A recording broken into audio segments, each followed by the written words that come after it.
Pada hari ini, dengan mengucap Bismillahirrahmanirrahim, saya resmikan pelaksanaan Inpres Jalan Daerah. Assalamualaikum warahmatullahi wabarakatuh.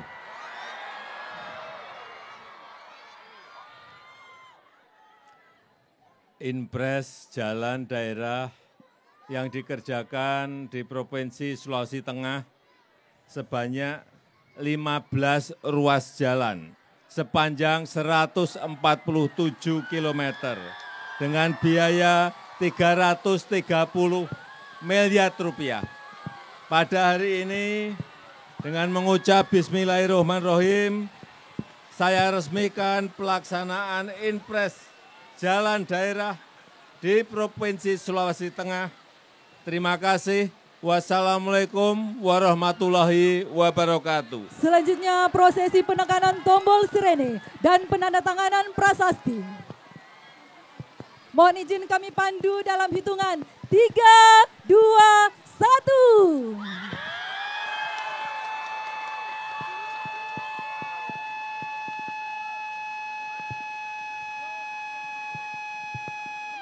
Hadirin, kita beri tepuk tangan yang meriah.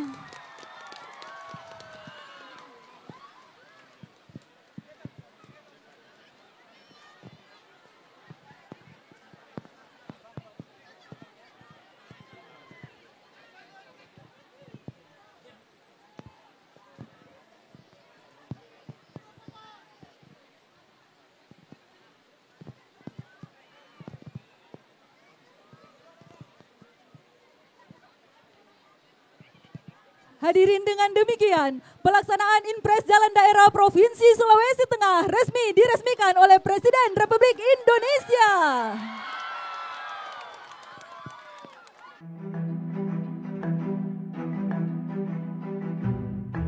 Calon Wakil Presiden nomor urut 3 Mahfud MD turut mengutip pernyataan pakar hukum tata negara Yusril Mahendra dalam sidang perdana sengketa hasil Pilpres 2024 di Gedung MK Jakarta pada Rabu 27 Maret 2024. Ekspresi Yusril saat namanya dicatut Mahfud MD pun disorot. Pernyataan Yusril yang dicatut Mahfud ialah saat meminta MK agar tidak fokus pada masalah angka saat menangani sengketa hasil pemilihan presiden. Mahfud menyebutkan pernyataan itu diucapkan Yusril ketika menjadi ahli pada sidang sengketa hasil Pilpres 2014 lalu. Sementara Yusril saat ini menjadi ketua tim pembela Prabowo Gibran dalam sengketa hasil Pilpres 2024. Mahfud kembali mengutip pernyataan Yusril yang menyebut pandangan tersebut bukanlah pandangan lama, akan tetapi pandangan baru yang terus berkembang hingga dewasa ini. Mengetahui namanya ikut dicatut, Yusril pun terlihat mengangguk-anggukkan kepala. Mahfud MD lantas memberikan contoh beberapa negara yang berani membatalkan hasil pemilu yang dilaksanakan dengan curang. Negara-negara itu diantaranya Australia, Ukraina, Bolivia, Kenya, Malawi, dan Thailand. Harian Media Indonesia 7 Juli 2009 menulis editorialnya dengan judul Hormat untuk Mahkamah Konstitusi yang alinea pertamanya dimulai dengan kalimat untung ada Mahkamah Konstitusi. Majelis Hakim yang mulia, salah satu kunci pernah banjirnya apresiasi terhadap MK adalah keberanian MK dalam membuat landmark decisions. Keputusan monumental dengan berani menembus masuk ke relung keadilan substantif sebagai sukma hukum, bukan sekedar keadilan formal prosedural semata. Dalam hal pengujian undang-undang misalnya, teori OPL atau Open Legal Policy itu lahir atau sekurang-kurangnya secara resmi digunakan pertama kali oleh Mahkamah Konstitusi. Dalam hal pelaksanaan pemilu, MK memperkenalkan pelanggaran TSM yang kemudian diadopsi di dalam tata hukum kita. Mahaguru Hukum Tata Negara Profesor Yusril Iza Mahendra saat ikut menjadi ahli pada sengketa hasil pemilu 2014 dan bersaksi di MK pada tanggal 15 Juli mengatakan bahwa penilaian atas proses pemilu yang bukan hanya pada angka harus dilakukan oleh MK. Pandangan ini bukan pandangan lama, melainkan pandangan yang selalu baru, yang justru terus berkembang sampai sekarang, menjadikan MK hanya sekedar mahkamah kalkulator, menurut Pak Yusril adalah justru merupakan pandangan lama yang sudah diperbarui sekarang. Di berbagai negara judicial activism banyak dilakukan oleh Mahkamah Konstitusi maupun Mahkamah Agung. Beberapa negara membatalkan hasil pemilu yang dilaksanakan secara curang dan melanggar prosedur seperti Australia, Ukraina, Bolivia, Kenya, Malawi.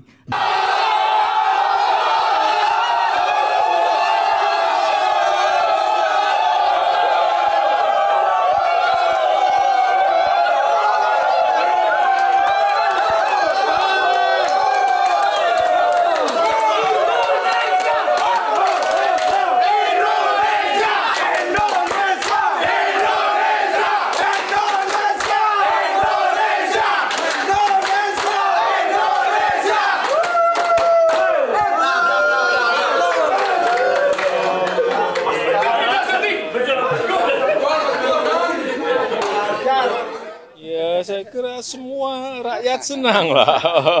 Gimana kita bisa menang di kandang lawan, di Maidin, Vietnam, dan dengan angka yang telak tanpa terbalas 3-0 yang ya semalam kita nonton sangat ramai sekali, dan ini menunjukkan bahwa akan ada perbaikan ranking, akan ada step by step, akan ada perbaikan terus di timnas kita. Baik yang U20 maupun U23, semuanya akan terus diperbaiki oleh PSSI yang dikomandani Pak Erick Thohir. Mahkamah Konstitusi sekarang ini berani apa enggak? Mau apa tidak mengembalikan marwah Mahkamah Konstitusi dengan menjaga demokrasi dan konstitusi kita. Mahfud MD memberikan pernyataan selesai sidang sengketa Pilpres 2024 di Mahkamah Konstitusi pada Rabu 27 Maret 2024. Dalam kesempatan itu, ia menyebut jika MK pernah berjaya di hati rakyat, pasalnya bisa membangun demokrasi yang hampir tenggelam. Selain itu, bisa menyelesaikan kecurangan-kecurangan di dalam pemilu. Cawapres 03 ini lantas menantang MK saat ini berani atau tidak mengembalikan marwah Mahkamah Konstitusi dengan menjaga demokrasi. Menurutnya, masa depan bangsa akan bahaya jika timbul persepsi bahwa yang bisa memenangkan pemilu hanya yang memiliki kekuasaan.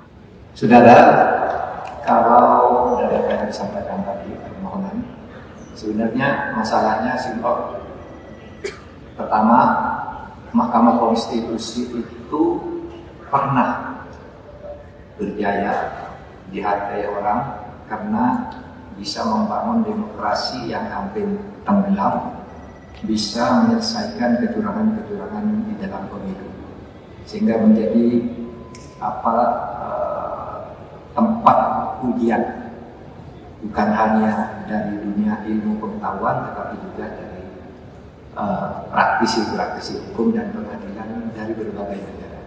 Terus kalau itu masalahnya simpel. Yang kedua, Mahkamah Konstitusi sekarang ini berani apa enggak? Mau apa tidak mengembalikan marwah Mahkamah Konstitusi dengan menjaga demokrasi dan konstitusi kita.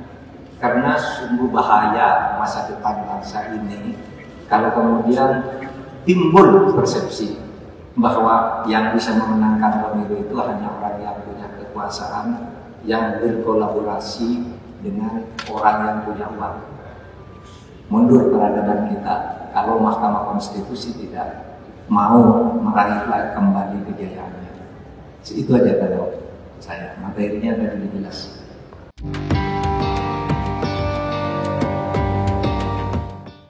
Ganjar Pranowo menolak tawaran menjadi menteri di Kabinet Prabowo Gibran dan memilih menjadi rakyat biasa. Menanggapi pernyataan Ganjar, Cawapres terpilih Gibran Rakabuming Raka memberikan responnya. Dikonfirmasi pada Rabu 27 Maret 2024, Gibran mengaku tak tahu siapa yang menawari Ganjar menjadi menteri di pemerintahan yang dipimpinnya bersama Prabowo nanti. Ia balik bertanya siapa sosok yang menawari Ganjar menjadi menteri. Menurut sepengetahuan Gibran, tak ada sosok yang menawari Ganjar masuk koalisi. Ketika ditanya apakah jawaban Ganjar sebagai indikasi enggan merapat ke 02, Gibran mengaku tak tahu menahu. Sebelumnya, Ganjar mengaku lebih baik berada di luar pemerintahan agar mekanisme check and balance terjaga, sehingga nantinya kekuasaan tidak terpusat pada satu lembaga saja. Ganjar lantas berterima kasih apabila ada pihak-pihak yang menawarkan posisi menteri kepadanya untuk duduk di pemerintahan Prabowo Gibran. Namun menurutnya tawaran tersebut lebih baik diberikan kepada partai-partai politik koalisi pendukung Prabowo Gibran agar lebih adil. Terlebih ada banyak partai yang mengusung pasangan tersebut. Hal ini disampaikan Ganjar pada Selasa 26 Maret. Dikatakannya, ia akan kembali menjadi rakyat biasa apabila Mahkamah Konstitusi memutuskan Prabowo Gibran sebagai pemenang pemilihan Presiden 2024. Kami akan menyampaikan ringkasan permohonan perselisihan pemilihan umum Presiden dan Wakil Presiden tahun 2024. Kami akan sampaikan diikuti dengan PPT dan video yang kami tayangkan. Bismillahirrahmanirrahim. Assalamualaikum warahmatullahi wabarakatuh. Salam sejahtera, selamat pagi buat kita semua. Yang mulia Ketua dan segenap anggota Majelis Hakim Mahkamah Konstitusi. Sebelum kami menyampaikan permohonan ini, izinkan kami membacakan satu ayat Al-Quran yang dipasang pada pintu gerbang Fakultas Hukum Universitas Harvard yang terjemahannya berbunyi, "Wahai orang-orang yang beriman, jadilah kamu penegak keadilan dan saksi karena Allah, walaupun kesaksian itu memberatkan dirimu sendiri, ibu bapakmu atau kerabatmu. Maka janganlah kamu mengikuti hawa nafsu karena ingin menyimpang dari kebenaran." An-Nisa 135. Yang mulia Majelis Hakim Mahkamah Konstitusi, kami kuasa hukum pasangan calon presiden dan wakil presiden nomor urut 1, Anies Rashid Baswedan dan Muhaimin Iskandar, dengan ini mengajukan permohonan pembatalan surat keputusan Komisi Pemilihan Umum KPU nomor 360 tahun 2024 tentang penetapan hasil pemilihan umum presiden dan wakil presiden, anggota DPR, DPD, DPRD, Provinsi, dan DPRD Kabupaten Kota secara nasional dalam pemilu tahun 2024 tertanggal 20 Maret 2024 sepanjang diktum ke-1. Selanjutnya disebut dengan SK KPU 360 2024 dengan uraian sistematika sebagai berikut. Kewenangan Mahkamah Konstitusi. Yang mulia Majelis Hakim Mahkamah Konstitusi, pemilu secara universal adalah sarana kontestasi dalam negara demokrasi yang terikat dengan prinsip nilai azas etika dan norma konstitusi. Pemilu bukan ajang tarung bebas yang boleh menghalalkan segala cara. Begitupun di Indonesia, pemilu secara konstitusional harus dilaksanakan dengan azas langsung umum bebas dan rahasia, serta jujur dan adil, sebagaimana diatur dalam pasal 22E ayat 1 Undang-Undang Dasar Republik Indonesia tahun 45. Pelanggaran terhadap azas-azas tersebut berarti pelanggaran serius terhadap norma konstitusi. Azas bebas dimaknai bahwa pemilih menggunakan suaranya secara bebas berdasarkan hati nurani. Tidak boleh ada intervensi dan intimidasi dalam bentuk apapun. Azas rahasia berarti pilihan pemilih tidak bisa diketahui pihak lain, sehingga hasil pemilu tidak dapat diprediksi. Sementara azas jujur mensyaratkan bahwa penyelenggaraan pemilu tidak boleh ada kecurangan dan rekayasa. Sedangkan azas adil bermakna bahwa negara dengan seluruh sumber dayanya tidak boleh bertindak menguntungkan atau merugikan salah satu peserta. Proses penyelenggaraan pemilu yang taat azas dan prinsip tersebut akan menjadi indikator hitam putihnya peradaban demokrasi sebuah bangsa, termasuk kita Indonesia. Sayangnya, dalam praktek proses penyelenggaraan pemilu di Indonesia, khususnya pemilu presiden dan wakil presiden tahun 2024 ini, justru dinyatakan banyak pihak berlangsung dengan penuh kecurangan yang melibatkan Presiden Joko Widodo dan penyelenggara negara lainnya.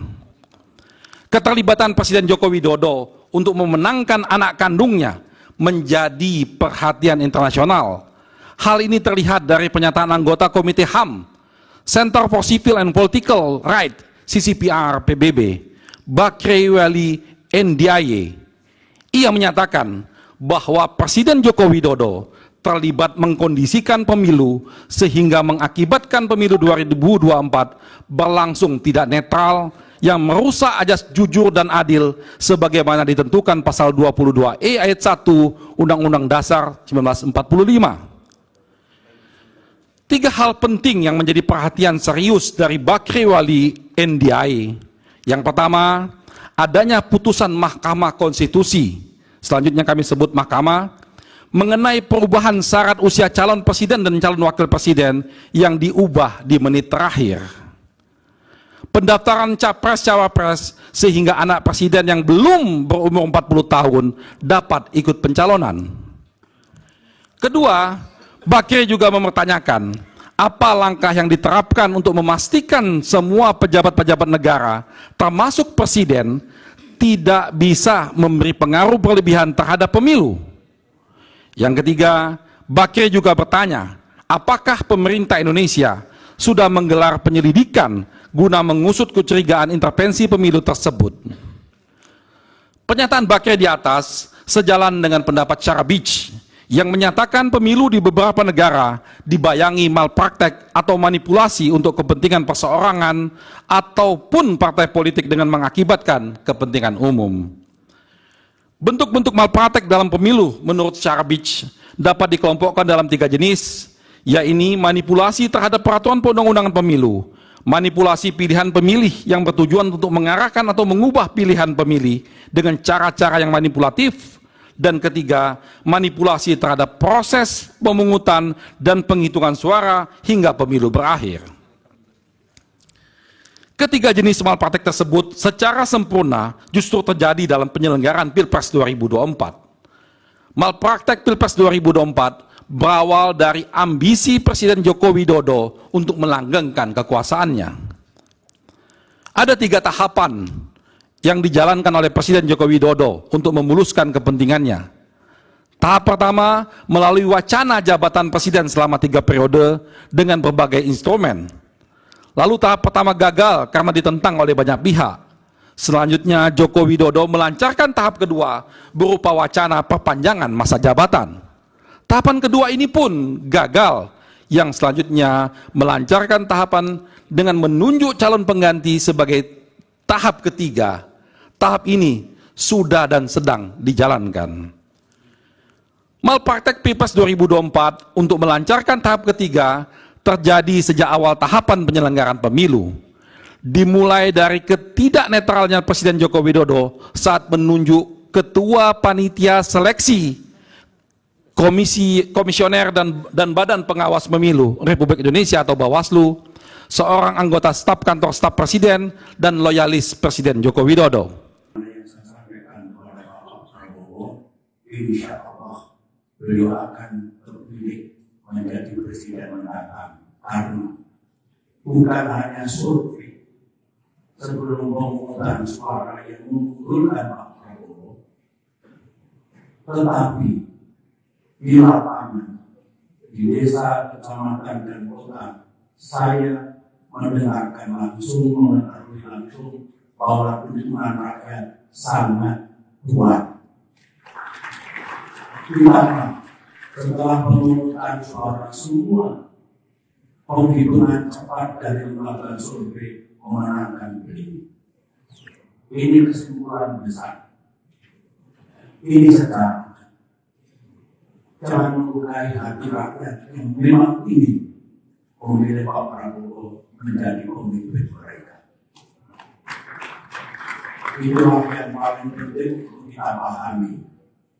Dan titipan saya Bapak Prabowo, pemilu 2024 ini banyak hal yang mesti kita pelajari baik-baik. Di satu sisi ada good news, tetapi di sisi lain ada bad news. Yang mengganggu pikiran kita adalah pemilu kita ternyata ongkos politiknya makin besar, melampaui batas kewajaran. Demikian juga politik uang juga makin menjadi-jadi. Ini mesti diselamatkan. Kita tidak boleh menyalahkan rakyat, tetapi ada sesuatu yang perlu diperbaiki, perlu diubah, dan tentunya disempurnakan agar pemilu 5 tahun mendatang dan seterusnya menjadi pemilu yang baik. Pemilu adalah masa depan kita, masa depan Indonesia. Kami menitip Bapak Prabowo, ini misi sejarah, dan saya percaya Bapak akan bisa melakukan perubahan dan perbaikan atas sistem pemilu yang lebih tepat dan lebih baik bagi bangsa Indonesia. Itu saja yang ingin saya sampaikan. Thank you, Bapak Prabowo, we trust. Ini 10 jam Pak Prabowo untuk Bapak tercinta. Presiden ke-6 sekaligus Ketua Majelis Tinggi Partai Demokrat Susilo Bambang Yudhoyono memberikan lukisan berjudul Standing Firm Like Rocks kepada Capres pemenang pemilu 2024 Prabowo Subianto. Diakui SBY, lukisan itu dibuatnya total selama 10 jam.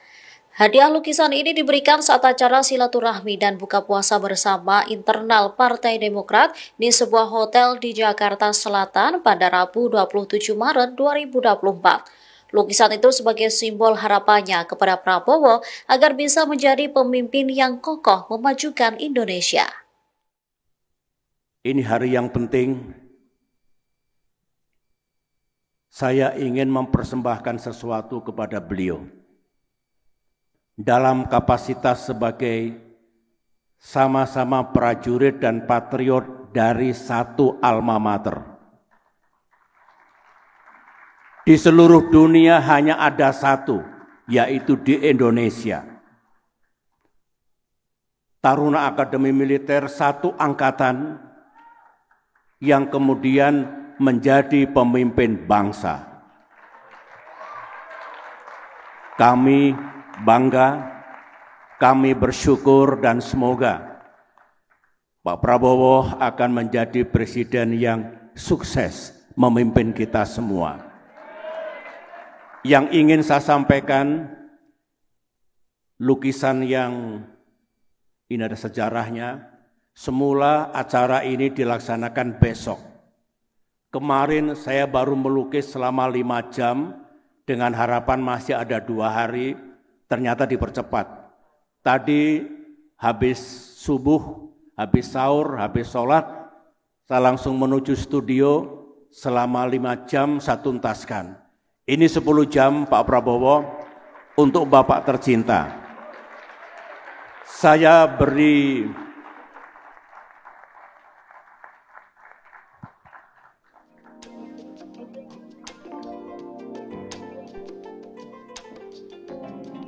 beri judul, dengarkan judulnya, Standing Firm Like Rocks. Artinya, kuat dan kokoh laksana batu. Batu di tengah samudra.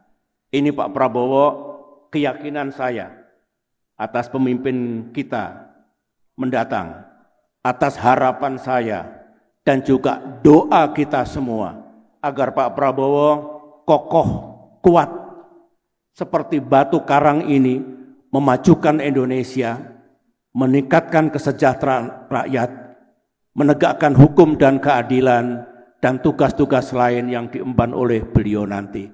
Semoga berkenan.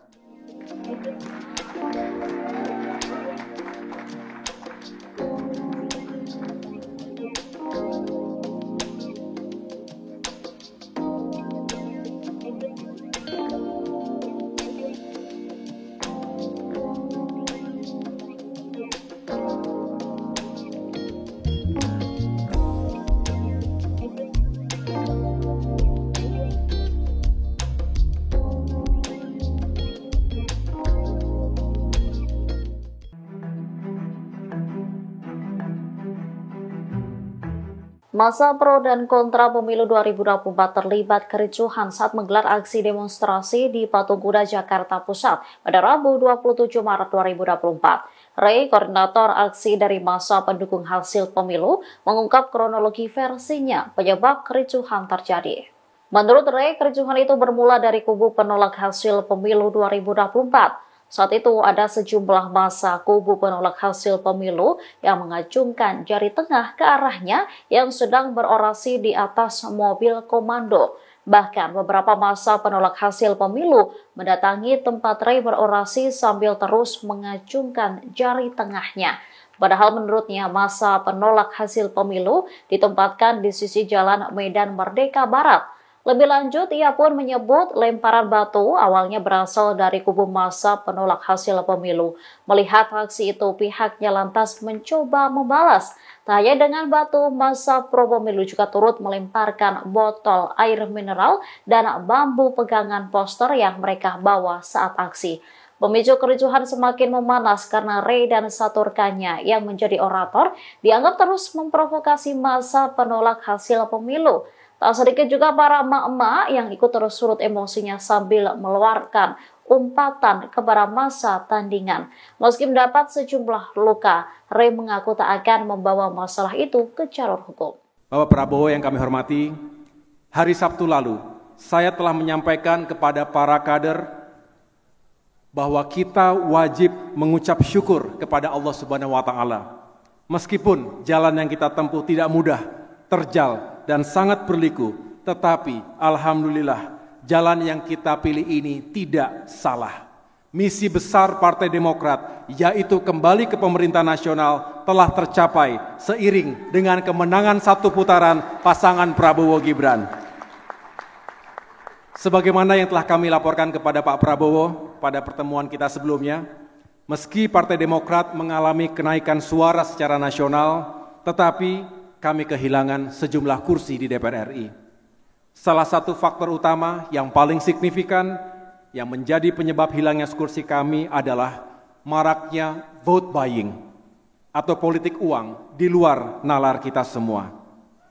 Tetapi saya begitu lega ketika mendengar respons dari Pak Prabowo secara langsung bahwa Bapak juga memiliki concern yang sama. Bahkan Pak Prabowo bertekad untuk secara serius melakukan perbaikan sistem pemilu kita ke depan. Namun, kami Partai Demokrat tetap semangat dan tetap optimis. We may lose the battle, but we win the war. Keringat perjuangan kami tidak sia-sia. Kemenangan besar Pak Prabowo sebagai presiden juga merupakan kemenangan besar bagi Partai Demokrat. Sekali lagi, congratulations Pak Prabowo for a very well-deserved victory. Sebagai mantan prajurit, misi adalah segala-galanya. Mengapa upaya Partai Demokrat untuk bisa kembali ke pemerintahan menjadi misi utama kami? Pertama, selama 10 tahun, dari 2004 hingga 2014, Partai Demokrat berada di pemerintahan. Telah banyak kebijakan, pembangunan, dan program-program pro-rakyat di era pemerintahan Presiden SBY yang dirasakan manfaatnya oleh rakyat Indonesia. Bahkan sejumlah program itu dilanjutkan oleh pemerintahan Presiden Jokowi. Dan yang kedua, selama 9 tahun 4 bulan terakhir ini, Partai Demokrat berada di luar pemerintahan. Tentu ini telah membatasi ruang gerak, sumber daya, dan kontribusi nyata Partai Demokrat untuk memperjuangkan harapan rakyat Indonesia. Praktis, perjuangan kami terbatas hanya di parlemen dan pemerintahan daerah saja.